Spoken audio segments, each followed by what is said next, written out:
Anybody who thinks this has been debunked so far, think again. Kim.com, I respect Kim.com a lot. He's the one that said he knew who the WikiLeaks leaker was, the DNC leaker, and it was Seth Rich. And Kim.com had the information, and he was willing to bring it to the United States if he was guaranteed protection and then safe passage back to New Zealand. He was going to spill the beans. And of course, the FBI and the criminal government here didn't want to hear from Kim.com. So let me just read this quickly before I show the video.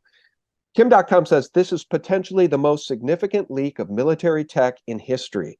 There is video evidence from 2014 that the US military is in possession of technology that most would describe as alien. Objects that fly with some sort of gravity propulsion, with unbelievable speed and maneuverability, shielded by a vacuum layer that can potentially penetrate anything. These advanced objects seem to be able to create portals that can make a Boeing 777 airliner disappear in an instant.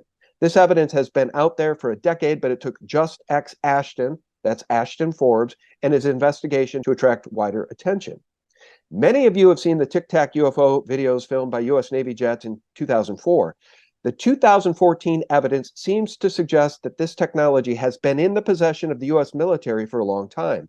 The evidence is compelling because it was filmed from 3 different surveillance platforms simultaneously, 2 US spy satellites, which I mentioned, and 1 US military drone.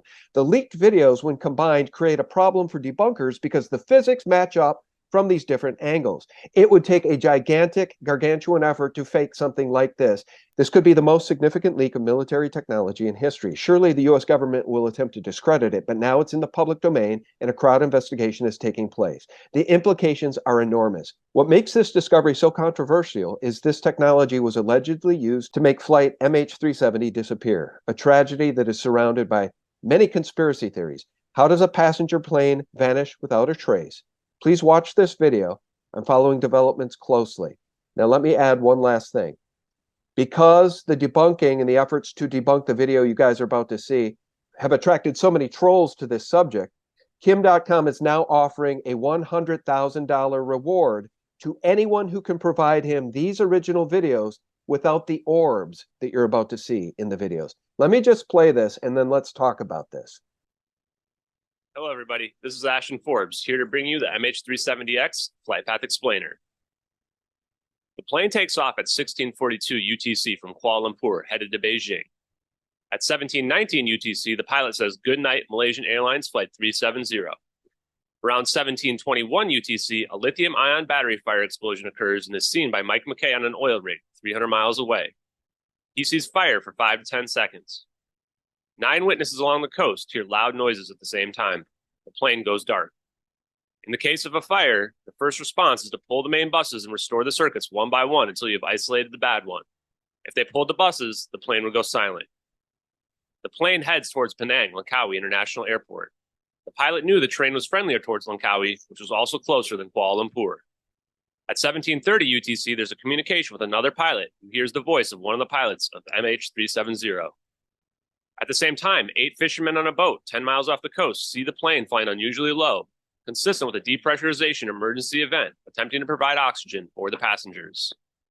The Malaysian Minister of Defense claims the plane was not identified, but admits they knew it was a non-hostile civilian airliner. The plane flies over Langkawi at 1752 UTC when the co-pilot's cell phone pings a cell tower.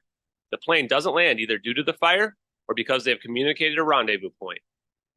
The plane continues to the Nicobar Islands until around 1840 UTC when a witness, Kate T, sees a glowing orange plane with dark smoke coming out of it. This is consistent with the crew battling the lithium battery fire with halon fire suppression devices, releasing bromine, a halogen gas. Soon after, the videos begin. They show smoke coming out of the back of the plane consistent with the fire. The plane is descending in the videos consistent with an intercepted, Chinese-only reported communication. It claims the plane was attempting an emergency landing and disintegrating. The plane's altitude is low in the videos, as proven by the cumulus clouds that only form between 1,000 and 5,000 feet, also consistent with the witness's sighting.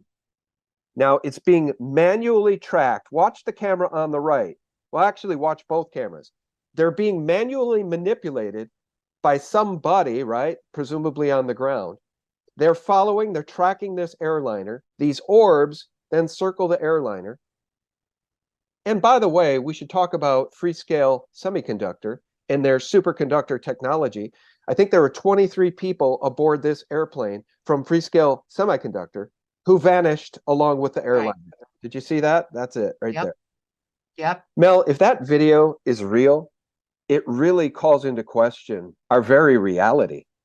So I guess, me along with Kim.com is actually hoping it can be debunked, but so Right. far it has not been debunked. There's no debunking this video so far.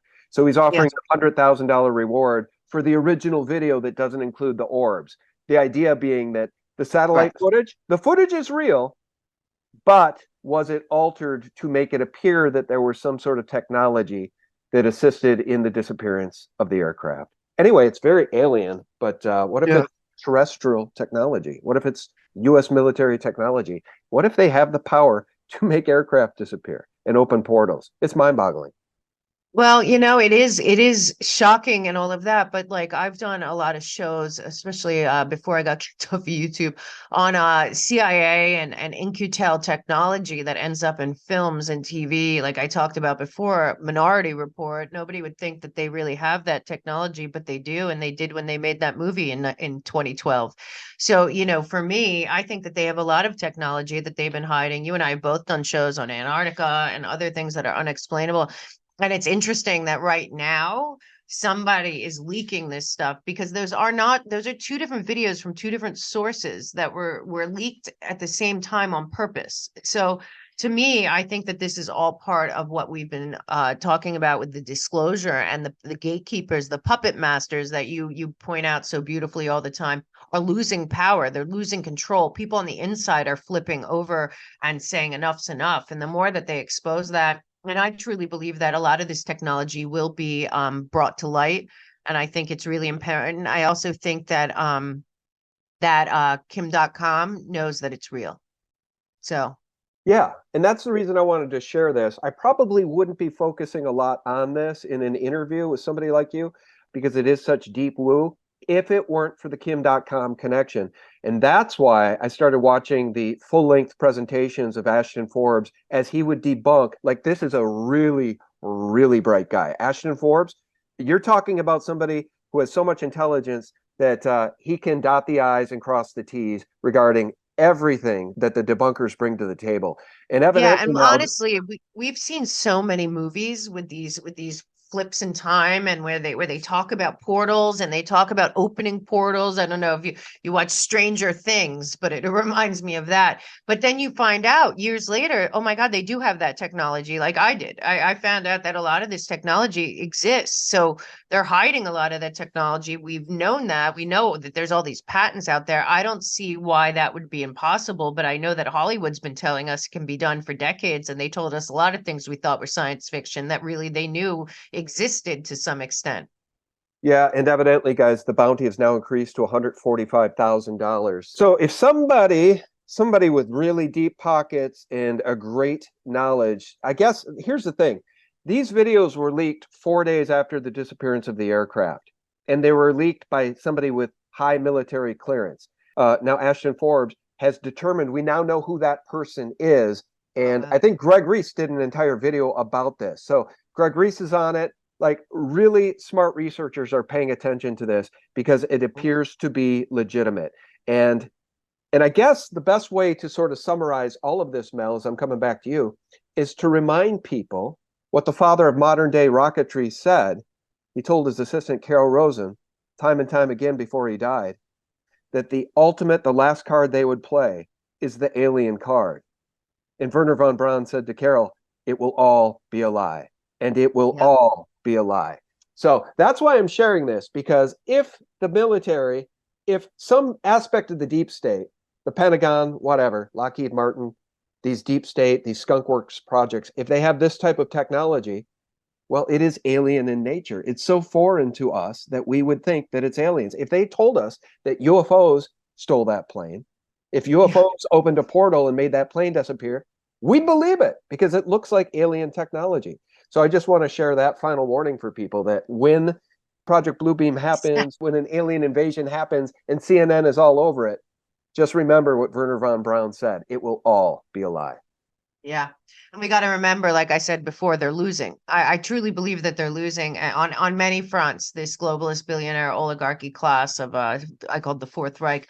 I feel like they're losing, and I have been waiting for the alien invasion. But again, I agree with you. If that technology is real, it is real. It's not alien. It's probably our own government or another government, and we'll wait and see. But it's interesting timing. That's why I'm saying it's interesting timing for all of this, because it does appear to me, and this is what I do believe, is that there's two factions fighting way above us for control here. And though it looks like a lot of these groups are aligned to take down the United States, because then they can take the world.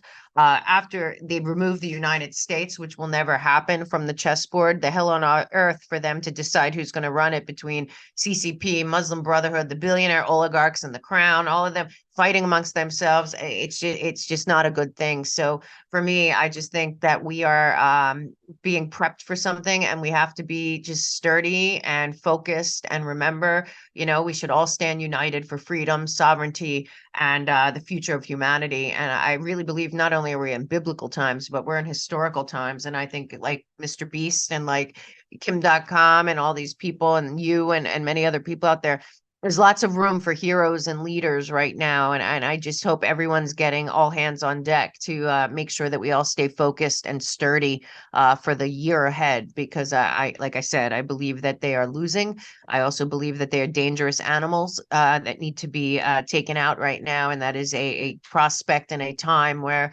we have to put aside our differences and have a common goal. And I believe that that is where we're heading. So let's see what happens with that technology. But at the same time, that we do know that there's tons and tons of patents, lots of dead scientists and technology people. And we got to remember the military industrial complex is not our friend. So, they can do a lot of things, but we can also reject it. Yeah, the last thing I'd say too is that I think there was a tie. We need to really dig into this and do more research on this again. I'm going off memory here, but there is a tie, I believe, between Rothschild and the patents and that superconductor technology. So just another Yeah. reason to follow that story, guys.